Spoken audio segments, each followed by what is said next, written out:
everybody, welcome to Unscripted. I'm Kat, and this is my vlog, or my video blog. I've been working on revamping this blog for a while now, and trying to figure out what my first post should be. And I finally decided, because of something that happened a couple of months ago that was really significant, that my dance story should be my first topic. So, welcome to Unscripted, and this is part one of my dance story. Now, when I say my dance story and not my life story, I say that because I don't really believe in a life story. I think that every life is made up of lots of different stories. In some of them, you are the hero, and some of them, you're the villain, and in a lot of them, you're both. So this is going to be one of my stories, and it's going to be the story of me as a dancer, because that has been a huge part of my life. I have been a dancer for as long as I can remember. I didn't start taking dance lessons, hey Katniss, until I was about 6 years old or so, roughly, but I was always a dancer. I was just dancing around anytime I could for as long as I can remember, really. But around age 6, I started taking dance classes for the first time. I was enrolled in just your standard ballet, tap, jazz classes, and I won't say that I loved it. I just really at that age didn't understand how standing at a bar for hours and hours doing the same exercises over and over again was helping me to be a dancer. And at the time, I didn't have anyone in my life who really understood dance or who really understood the performing arts. So, not understanding what the classes were accomplishing, I decided I wanted to quit. Instead, I decided to try gymnastics, because for my personality and what I was like as a kid, the idea of flipping and jumping and hanging from things sounded amazing. And so, for the next 2 years, that's what I did. I jumped, I flipped, and I swung from the bars. And without really realizing it, I built up a lot of the strength and a lot of the stamina and a lot of the technique that you need to pursue any kind of dance, any kind of that type of performing art. However, after about 2 years, when the training starts to get harder and harder, I had no focus. I had a lot of energy, but zero focus. And so when the training got harder, I decided I didn't want to do that anymore either. And I really can't blame my parents for letting me quit, because does it make any sense to spend a bunch of money on something if your kid is not interested and doesn't want to go? So I left gymnastics, but without really realizing that it had really given me a lot of important skills that I was going to need. For the next little while, I was pretty much just a kid, but a kid with incredible energy, and I climbed on, jumped off of, flipped over everything and every surface that I came across in my entire life. I remember specifically telling the kids at my elementary school that I could fly. And then when they asked me to prove it, I climbed on top of, I think it was the top of some playground equipment, or it might have been a tree we weren't supposed to climb. But I climbed all the way up there and then jumped off and flapped my arms all the way down. It definitely was not flying. It was, like Woody says in the movie Toy Story, it was falling with style. But I had style. But that was enough, and the kids believed I could fly, and I was the crazy girl who jumps off of things to all my teachers. And I feel sorry for them now that they had to have me in their class. I also, when I was a little older, I managed to convince my stepdad to build me a tightrope bar in the backyard, which is basically two 4x4s about 10 feet apart with a fence pole that would slide in and stay between the two of them, like the pole at the top of a chain link fence. And I would walk on it, swing from it, jump from it, all types of dangerous and crazy things. But my family might not have completely understood me, but they definitely loved me and built me things like that in the backyard. In middle school, in addition to my tightrope bar and my trampoline that I got, that I spent hours and hours on, and also formed a trampoline team with my family and, well, mostly my family and a couple neighbors, that I called Tramp Champs. And the fact that I called basically a group of preteen girls the Tramp Champs, yeah, that was completely lost on me. I had no idea why that might be a problem. We made shirts and everything. But in addition to that, I discovered figure skating. I don't remember exactly how, but I realized that I absolutely loved it.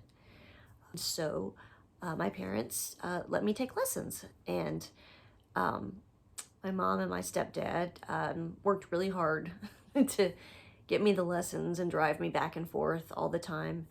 And I adored it. And I was finally starting to understand why training mattered. And I spent just hours and hours at the ice skating rink. 6 hours at a time, just training and training and training and training and practicing. And I mean, it was just, I was really passionate about it. And it was like the love of just dancing around finally came together with understanding that I needed to work hard and would be good at something. It turns out I was actually very good, and I don't say that in a bragging way. It's a fact. I was very good. I learned quickly. I had a lot of core strength already, and I had artistry, which is, something you just kind of have to have. And because of that, I moved up very quickly, and on more than one occasion, I had people approach me about possibly training for higher level competitions, or maybe even the Olympics. Or I remember being asked one time about considering training toward being in the Ice Capades or Disney on Ice or one of those ice productions. However, by around age 15, I had moved back in with my dad and my stepmother, instead of living with my mom. And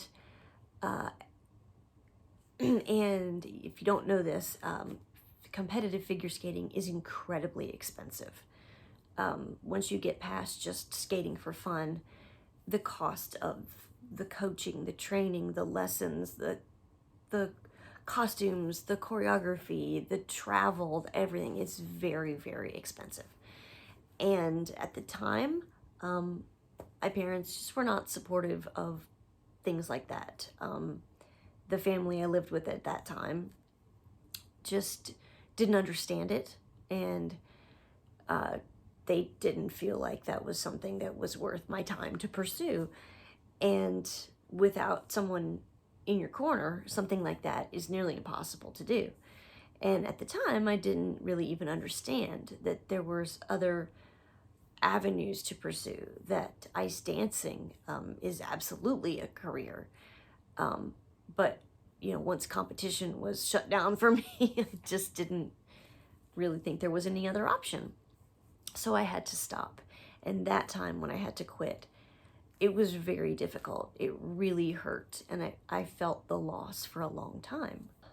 So throughout high school and as I went into college, I didn't have much dance in my life. I was able to take some theater classes and did a couple of small plays, but I didn't really have any outlet for dance in my life, and it really broke my heart.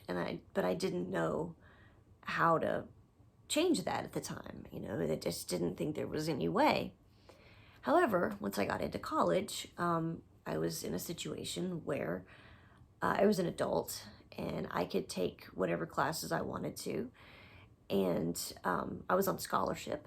So my parents didn't even have to know. And our household had deteriorated and there was a lot of issues going on. And so I didn't feel bad about taking all the dance and theater classes that I possibly could in college while still maintaining my scholarship and my major, but filling all my electives with dance, basically. And it was glorious because it was at like relighting a candle that had almost been burnt out, you know, or that old metaphor, you know, it was a flame that almost died and then it was relit, but that's how it felt. And I filled so much of my extra time with dance, with taking classes or using the studios and just training and training and training, kind of like the girl from Flashdance from the 80s, just pushing myself as hard as I possibly could to be as good at it as I could possibly be. During that time in college, dance was also kind of a catharsis. It's something that helps you through hard things. I really didn't have a relationship with my mom or my stepdad throughout most of high school and most of college. And my home at the time, my parents at the time, were also going through some bad, difficult stuff. And it made for a difficult place to live. And so dance was my escape from that. It was kind of nice being my secret, you know, just my secret outlet. And I remember keeping all of my dance stuff, the shoes, the leotards, the clothes, the pictures, any of those things, in my art locker at school, because my home was just not a safe place for those things at that time. But in about halfway through college, one night, my friend Diane, who lived near the school, and I would just, you know, stay with her some nights. I showed up at her apartment early one night, and she was heading off to an audition for a company called Narrowway Productions, which it's a Christian theater in my community. She had given me tickets to see a show a few months before, but that was all I knew about it. And that night, she told me she was going to audition to possibly have a speaking part, I think. And she wanted me to go as her moral support because she was really nervous. So I said, sure. I had nothing else to do. So we hopped in her car and drove over there. And I had absolutely no idea that night I was on a collision course with destiny. That night would change the entire direction of my life. And that's it for this segment of the blog. You made it through part 1. Yay, congratulations! You can look for the next installment to come out pretty soon. Also, if you want to read the blog instead of listening to me talk, then you absolutely can. I will put a link to the written version down there in the comments. Also, if you want to support your local freelance writer, then please visit my Patreon page and consider becoming a Patreon donor. That link will also be in the comments. And of course, like my post, subscribe to my channel, and always remember to love one another. Love blindly, boldly, and without bounds.